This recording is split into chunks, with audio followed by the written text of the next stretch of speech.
कृष्ण है वो बता रहे हैं कि अर्जुन इस विचार को छोड़ दो कि कर्म के बिना कोई भी व्यक्ति रह सकता है, एक क्षण भी कर्म के बिना नहीं रह सकते। अब देखिए, हम कहते हैं कर्म सिर्फ हाथों से ही नहीं होता, मनसा वाचा कर्मणा। अगर आप कुछ नहीं कर रहे हैं पर आपके विचार चल रहे हैं तो भी आप अपने लिए कर्म बना रहे हैं कि आपके विचार अच्छे हैं या बुरे। तो ये जो कर्म है, चाहे कुछ भी हो, कोई भी क्षण बिना कर्म के आप नहीं जी सकते।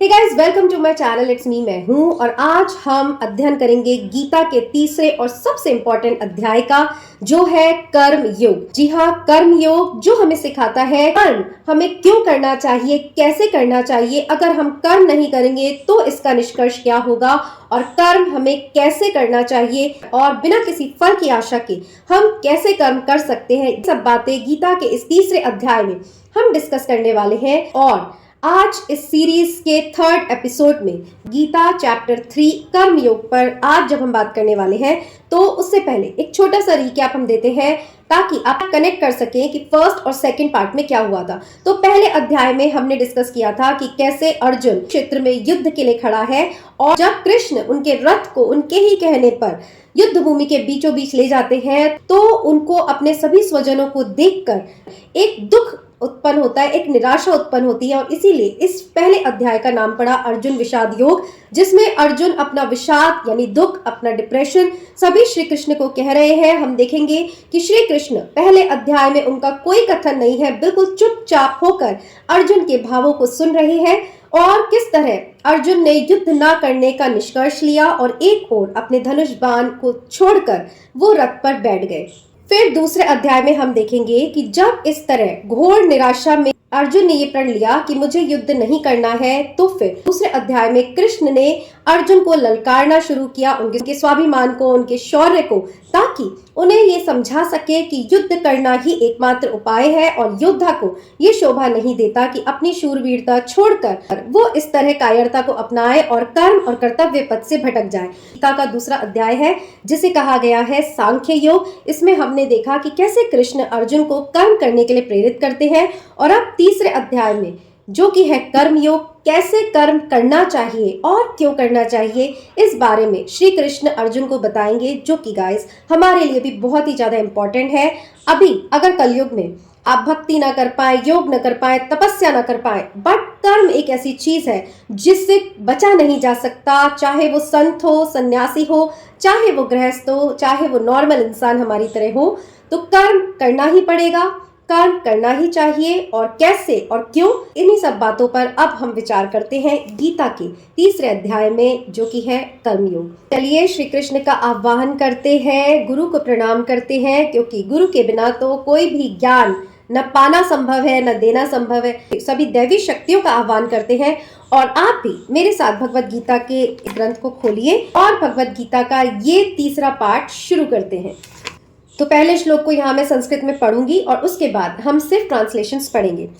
ज्यायसी चेत कर्मणस्ते मता बुद्धिर जनार्दन तत्किम कर्मणि घोरे माम नियोजसी केशव। तो कर्म योग की शुरुआत होती है जब अर्जुन श्री कृष्ण से कहते हैं, अर्जुन ने कहा, हे जनार्दन, हे केशव, यदि आप बुद्धि को सकाम कर्म से श्रेष्ठ समझते हैं तो फिर आप मुझे इस घोर युद्ध में क्यों लगाना चाहते हैं।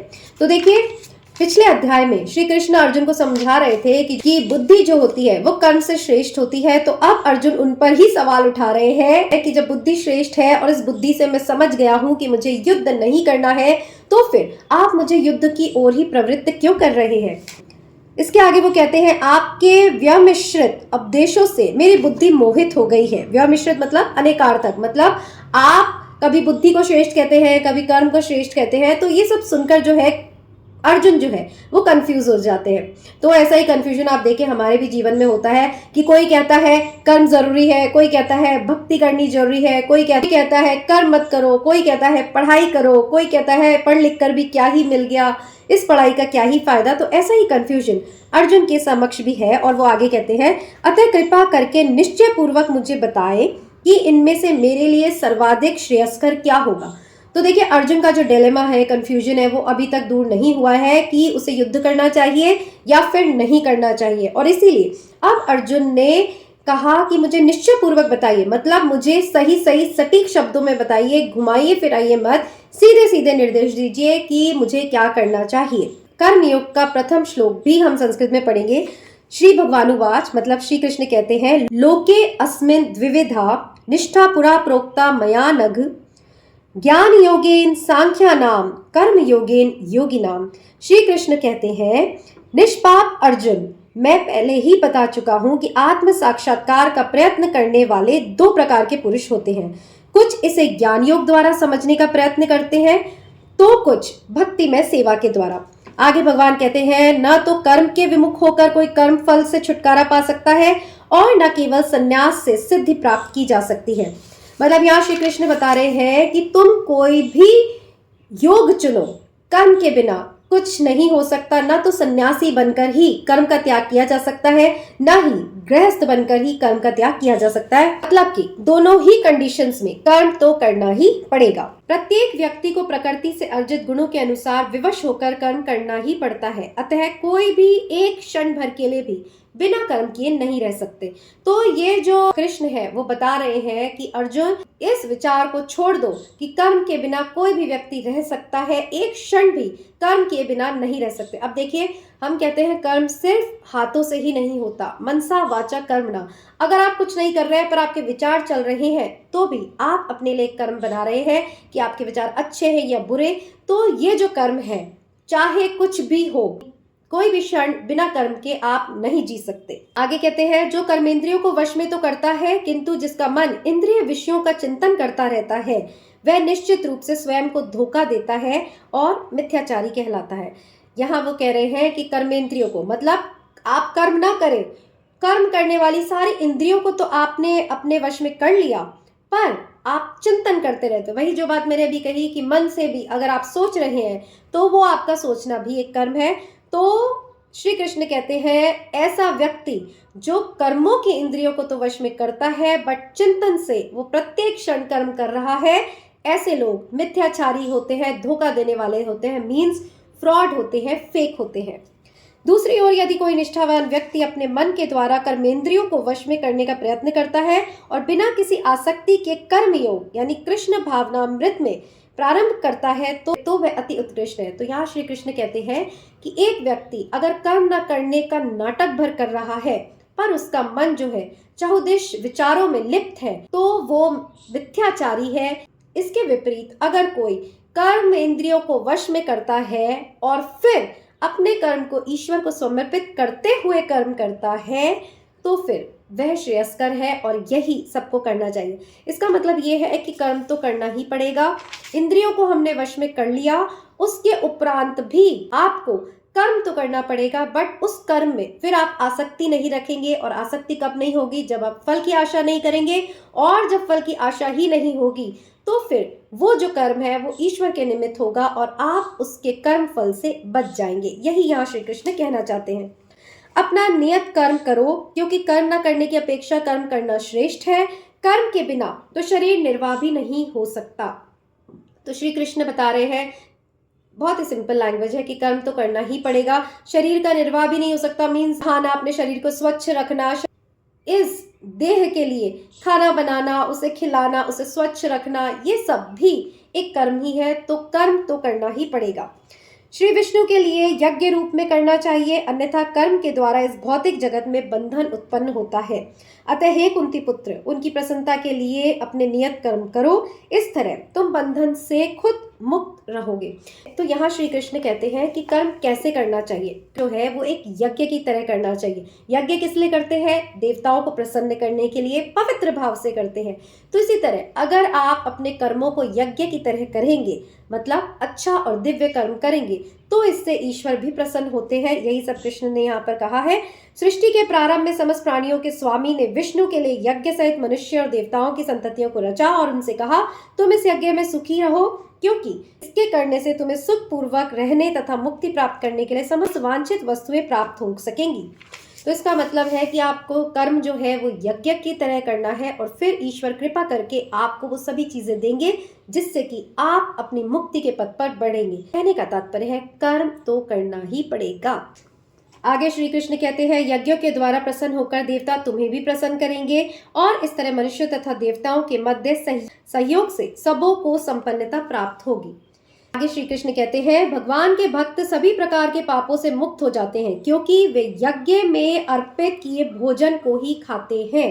अन्य लोग जो अपने इंद्रिय सुख के लिए भोजन बनाते हैं वे निश्चित रूप से पाप खाते हैं। इसका मतलब है कि जो हमें प्रार्थनाएं सिखाई जाती हैं कि ईश्वर को धन्यवाद देकर, ईश्वर के भोग लगाकर, अर्पित कर कर ही हमें कुछ भी ग्रहण करना चाहिए। देखिए हमारी संस्कृति कितनी सुंदर है। जो इसके विपरीत खाना बनाते हैं, खुद ही भोजन प्राप्त कर लेते हैं तो वो प्रसाद नहीं बन पाता और इस प्रकार आप ईश्वर की सृष्टि में जो भी ग्रहण कर रहे हैं वो उसकी चोरी करना हुआ। इसीलिए कहते हैं जो कुछ है ईश्वर को अर्पण करिए और फिर उसको ग्रहण करिए। श्री कृष्ण कहते हैं, हे प्रिय अर्जुन, जो मानव जीवन में इस प्रकार वेदों द्वारा स्थापित यज्ञ चक्र का पालन नहीं करता वह निश्चय ही पाप में जीवन व्यतीत करता है। ऐसा व्यक्ति केवल इंद्रियों की तुष्टि के लिए व्यर्थ ही जीवित रहता है। देखिए अब यहाँ कितना सुंदर शिक्षा हमें श्री कृष्ण कह रहे हैं, कितनी सुंदर बात यहाँ पे कही गई है कि जो भी यज्ञ चक्र ईश्वर ने स्थापित किया है, मतलब कैसे आपको दिव्यता से जीना है, कैसे भोजन ग्रहण करना है, कैसे कर्म करने हैं, हर कर्म को यज्ञ की तरह करना है। अगर कोई व्यक्ति इसे नहीं करता है तो वो पाप का भागी है। क्यों? क्योंकि वो इस चक्र को फिर तोड़ने की कोशिश करता है और ऐसे मनुष्य का जीना ही व्यर्थ है। क्यों? क्योंकि ऐसे तो फिर जानवर भी जी रहे हैं ना, जानवर भी खा रहे हैं, पी रहे हैं, संतानोत्पत्ति कर रहे हैं। तो मनुष्य जन्म जिसे कहते हैं बहुत ही दुर्लभ है, वो ईश्वर ने अगर आपको दिया है तो अगर ईश्वर की प्राप्ति के लिए उसमें कर्म करके उसकी ओर न चला जाए तो फिर उसका जीना व्यर्थ है। तो यहाँ उन लोगों को भी अपने इस सवाल का जवाब मिलेगा जो कि सोचते हैं कि कुछ भगवान वगैरह नहीं होता, क्यों ही हम भगवान के लिए करें, हम तो स्वयं कमा रहे हैं, अपनों को ही खिला रहे हैं, दूसरों से हमें मतलब नहीं है, दान पुण्य से मतलब नहीं है। तो यहाँ बता दिया गया है, ऐसा व्यक्ति जो सिर्फ और सिर्फ अपने लिए या सिर्फ और सिर्फ अपने घर परिवार बच्चों के लिए जीता है उसका जीना व्यर्थ है।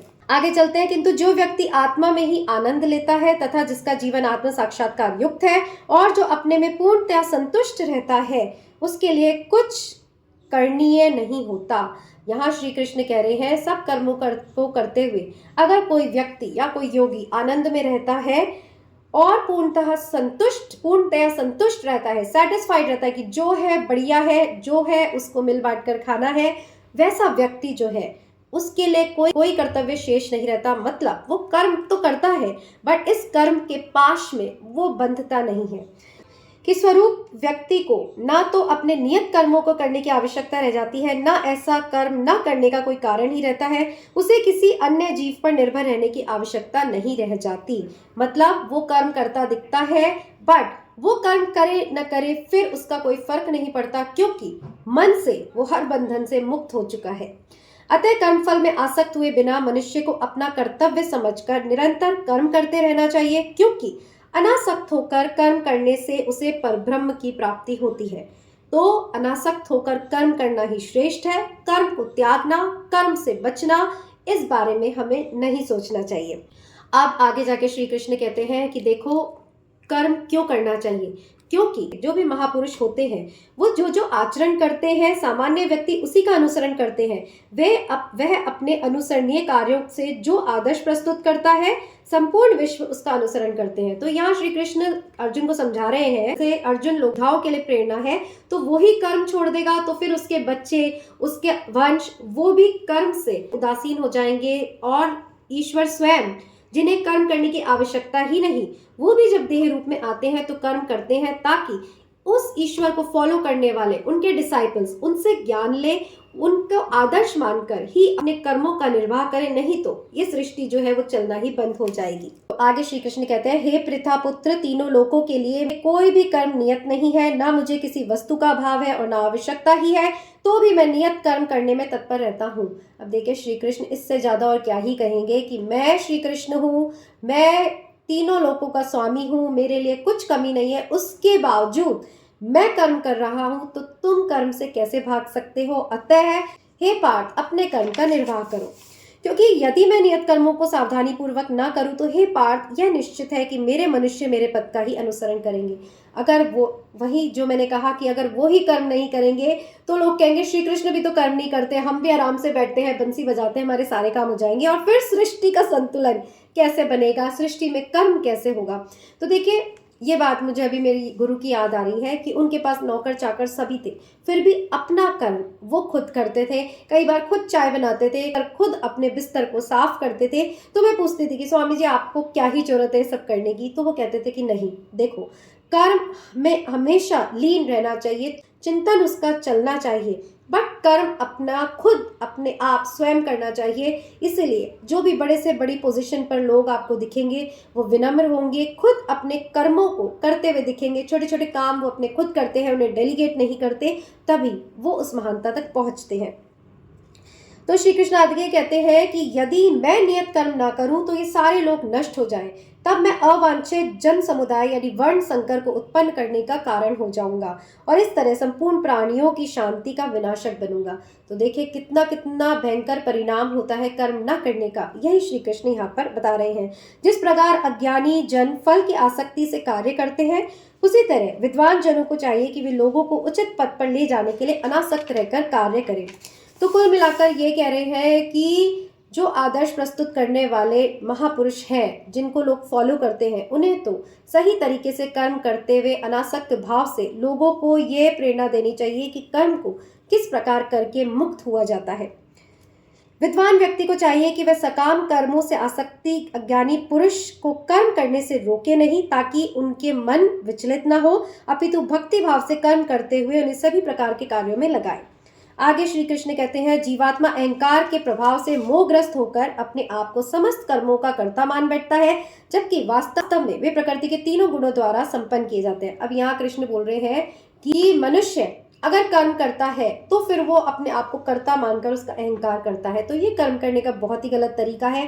कर्म जो इस प्रकृति में हो रहे हैं वो तीनों गुणों द्वारा संपन्न किए जाते हैं। ऐसा अहंकारी व्यक्ति सोचता है कि मैं ये कर रहा हूँ, मैं वो कर रहा हूँ, पर वो नहीं जानता उसका ये शरीर भी जो है वो भी ईश्वर द्वारा रचित है, उसकी मन बुद्धि प्राण जो भी है वो ईश्वर द्वारा संचालित है, और इसीलिए वो इस अहंकार में रहते हुए कर्म करता है कि भाई कर्म तो मैं ही कर रहा हूँ। इस तरह वो कर्म के बंधन में पड़ जाता है और फिर वो कर्म का भोक्ता भी बनता है।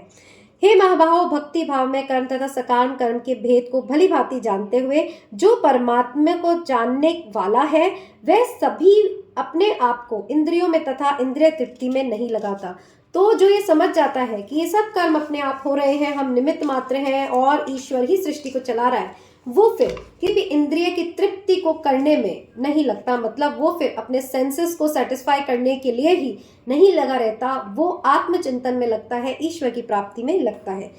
श्री कृष्ण आगे कहते हैं, अतः हे अर्जुन, अपने सारे कार्यों को मुझ में समर्पित करके मेरे पूर्ण ज्ञान से युक्त होकर लाभ की आकांक्षा से रहित, स्वामित्व के किसी दावे के बिना तथा आलस से रहित होकर युद्ध करो। अब श्री कृष्ण उन्हें सीधे निर्देश देते हैं कि हर कर्म को मुझे समर्पित करके अहंकार रहित, उसकी फल की कामना के बिना तुम युद्ध करो। श्री कृष्ण आगे कर्मों को और डिटेल में बताते हैं कि अपने नियत कर्मों को दोषपूर्ण ढंग से संपन्न करना भी अन्य कर्मों को भलीभांति करने से श्रेयस्कर है।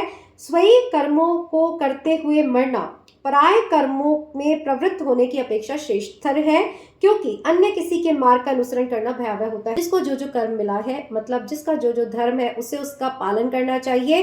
अपने धर्म में जीना ही श्रेष्ठ होता है, बजाय इसके कि दूसरे के धर्म का अनुसरण किया जाए, तो वो जो सिचुएशन होती है भयावह होती है। तो जिसको जो कर्म दिया गया है, जिसको जो धर्म इस सृष्टि के अनुसार जिस धर्म में उसका जन्म हो गया, उसे उसी का पालन करना चाहिए, चाहे दूसरा धर्म कितना भी श्रेयस्कर हो, बट उसके लिए वही उपयुक्त है। यहाँ ऐसा श्री कृष्ण कह रहे हैं। अब अर्जुन क्या कहते हैं? अर्जुन ने कहा, हे वृष्णिवंशी, मनुष्य ना चाहते हुए भी पाप कर्मों के लिए प्रेरित क्यों होता है? ऐसा लगता है कि उसे बलपूर्वक उसमें लगाया जा रहा हो। अब देखिए कितनी अच्छी बात है। हम सभी जानते हैं कर्म फल मिलेगा, किसी का दिल दुखाएंगे तो फल मिलेगा, किसी को रुलाएंगे तो फल मिलेगा, फिर भी हम ऐसे कर्म करते हैं, पाप करते हैं, लोगों को रुलाते हैं, जो भी XYZ। तो यह ऐसा क्यों होता है? क्यों? क्योंकि अर्जुन यही क्वेश्चन पूछ रहे हैं कि ऐसा लगता है कि उन्हें जबरदस्ती से और धकेला जा रहा है, जबरदस्ती उनसे पाप कर्म कराया जा रहा है। इस पर श्री भगवान कहते हैं, हे अर्जुन, इसका कारण रजोगुण के संपर्क से उत्पन्न काम है, जो बाद में क्रोध का रूप धारण करता है और जो इस संसार का सर्वभक्षी पापी शत्रु है। तो श्री कृष्ण कहते हैं ये इसलिए होता है क्योंकि उनका जो रजोगुण होता है वो उनको इतना बांध लेता है। जब रजोगुण बढ़ेगा तो क्रोध बनेगा। आप जानते हैं ना, रजोगुण, सत्वगुण, ये जो गुण है जिनकी व्याख्या हम फिर कभी करेंगे। तो रजोगुण होता है जिसके कारण क्रोध उत्पन्न होता है, और क्रोध ही इस संसार का सबसे बड़ा पापी है। क्योंकि देखिए गाइस, जब इंसान क्रोध में होता है सबसे पहले उसकी बुद्धि भ्रष्ट होती है। उस समय वो ये नहीं समझ पाता कि इस क्रोध में वो जो कर रहा है, वो जो कह रहा है, वो कितना खतरनाक रूप ले सकता है, कितना दिल दुखा सकता है, कितना पाप कर्म कर सकता है। फिर भी रजोगुण की अधिकता होने के कारण वो इस ओर प्रवृत्त होता है, और इसीलिए वो अपने आप को बंधा हुआ महसूस करता है कि जबरदस्ती उससे ये पाप कर्म कराया जा रहा है।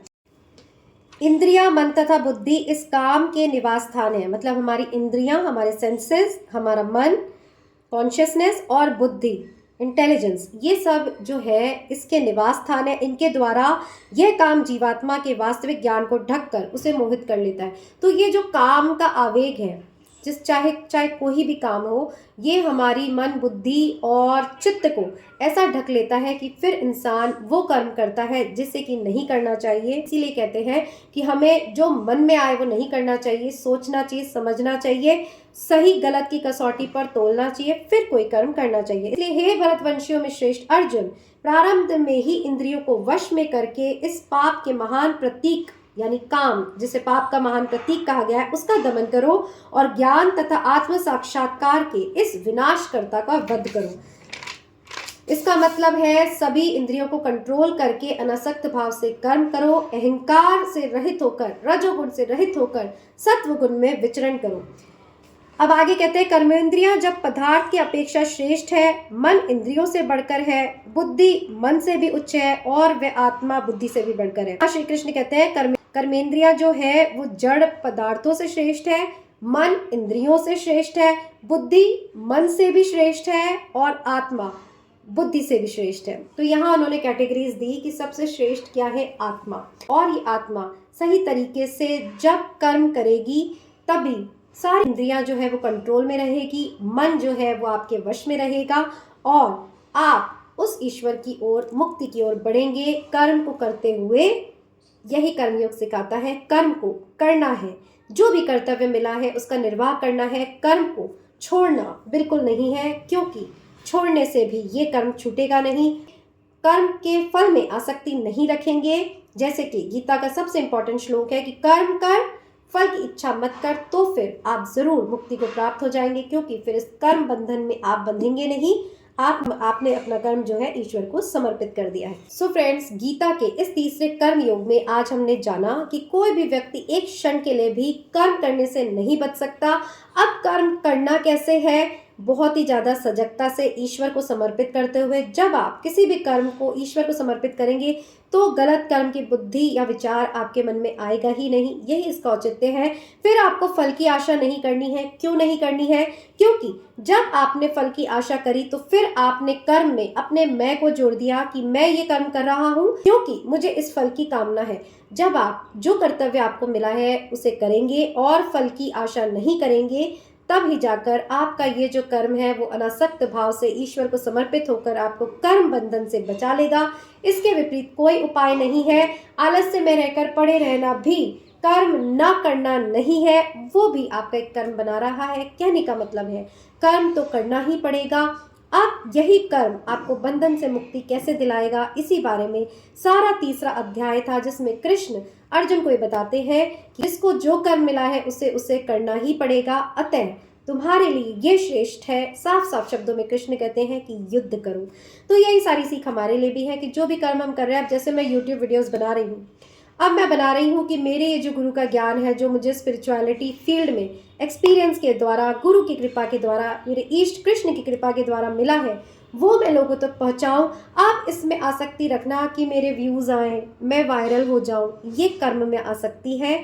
और कई बार देखिए मन तो वो हो जाता है, बट फिर वापस अपनी इंद्रियों को वश में करके फिर से मैं ईश्वर को समर्पित करते हुए अपना हर कर्म करती हूँ कि मेरा कर्म सिर्फ इतना है कि मुझे class YouTube videos Krishna motivation पर, स्पिरिचुअल अवेकनिंग पर बनानी है।